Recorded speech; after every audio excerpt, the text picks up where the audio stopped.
एक बार एक ऋषि मुनि जंगल से गुजर रहे थे। तो गुजरते गुजरते उन्होंने एक कौवे को देखा जो रो रहा था। उन्होंने कारण पूछा तो कौवे ने कहा कि मुझे ये जिंदगी नहीं चाहिए, एकदम काला बना के रखा है मुझे। मैं अगर किसी के घर के छत पर जाकर काऊ काऊ करूं तो लोग पत्थर मारकर भगाते हैं मुझे, सिर्फ श्राद्ध में याद करते हैं, बाकी मुझे कोई देखता भी नहीं है। तो फिर ऋषि मुनि ने कहा कि अच्छा, तो तुम्हें किसकी जिंदगी चाहिए? तो उसने कहा मुझे हंस की जिंदगी चाहिए। कितना सुंदर होता है वो, कितना श्वेत। तो ऋषि मुनि ने कहा ठीक है, मैं तुम्हें हंस बना देता हूं, लेकिन उससे पहले मेरी एक शर्त है, तुम्हें जाकर हंस से मिलना होगा। कौवे ने कहा ठीक है, मिल लेता हूं। तो वो लोग हंस के पास गए। हंस से पूछा तो हंस ने कहा क्या तुम्हें मेरी जिंदगी चाहिए? छी, ये भी कोई जिंदगी है? मुझे तो कितना सफेद बना दिया है। लोग आकर फोटो खींचते हैं मेरे साथ, लेकिन फोटो में मैं बिल्कुल सफेद दिखता हूं। मैं तो ढंग से दिखता ही नहीं हूं। कीचड़ में चला जाऊं तो एकदम गंदा हो जाता हूं। मैं तो परेशान हूं इस जिंदगी से, और तुम्हें ये जिंदगी चाहिए? तो ऋषि मुनि ने कहा कि तुम्हें कौन सी जिंदगी चाहिए?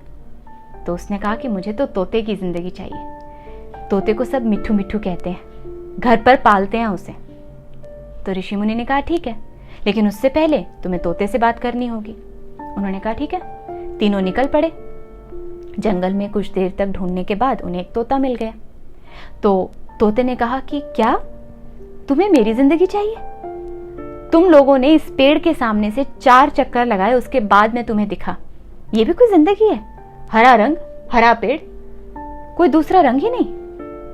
मुझे तो नहीं चाहिए ये जिंदगी। तो ऋषि मुनि ने कहा कि अच्छा, तो फिर तुम्हें कौन सी जिंदगी चाहिए? तोते ने कहा मुझे तो मोर की जिंदगी चाहिए। वो कितना सुंदर है और लोग उसे कितना पसंद करते हैं। मुझे तो वही चाहिए। बारिशों में नाचता है वो अपने पंख फैला के। ऋषि मुनि ने कहा ठीक है, लेकिन पहले मोर से बात कर लो। तो सब लोग गए मोर के पास बात करने के लिए।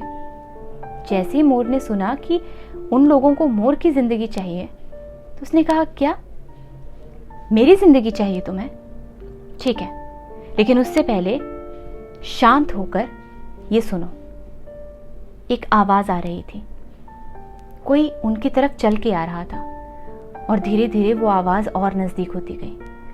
तो मोर ने सबको झाड़ी में ले जाकर छिपा दिया और फिर रोते रोते कहा तुम्हें पता है, अभी कुछ दिन पहले ये शिकारी मेरी मां को लेकर चला गया था। उसे मार डाला, उसका एक एक पंख नोच डाला उसके शरीर से, ताकि उसे जाकर बाजार में बेच सके और उन पंखों को लोग घर ले जाकर सजा सके। ये जिंदगी चाहिए तुम्हें, डर डर के जीने वाली? फिर ऋषि मुनि ने कहा कि तो तुम्हें कौन सी जिंदगी चाहिए? तो मोर ने कहा मुझे तो कौवे की जिंदगी चाहिए। कौवे ने एकदम हैरान होकर उसकी तरफ देखा और कहा क्या तुम्हें मेरी जिंदगी चाहिए? इतना काला हूं मैं, इतना बदसूरत हूं, और तुम्हें मेरी जिंदगी चाहिए? तो मोर ने कहा पागल, तुम्हारी जिंदगी बहुत अच्छी है कि तुम्हारी तरफ कोई तवज्जो नहीं देता। तुम अपनी जिंदगी आराम से जी सकते हो। अच्छा, तुमने कभी देखा है कि लोगों ने तुम्हें खाने में इस्तेमाल किया हो? कौवे ने कहा नहीं। कभी सजाने में इस्तेमाल किया हो? कहता नहीं। तो फिर तुम्हारा तो कोई शिकार भी नहीं करता। तुम आजाद पंछी की तरह उड़ सकते हो, जहां चाहे वहां जा सकते हो। तो तुम्हारी जिंदगी तो अच्छी है। इसी तरह से हम लोगों की जिंदगी भी है। आप जैसे भी हो, छोटे बड़े, पतले मोटे, काले सफेद, जो भी हो, आपको अपनी जिंदगी में खुश रहना चाहिए, क्योंकि ऊपर वाले ने आपको किसी ना किसी वजह से बनाया है। जिंदगी में वो वजह ढूंढिए जीने के लिए, लेकिन जिंदगी से शिकायत मत कीजिए। ये बहुत प्यारी है। आपको जो मिला है वो सबको नहीं मिलता। अपनी जिंदगी में शिकायत करना छोड़िए और हर पल में खुश रहिए।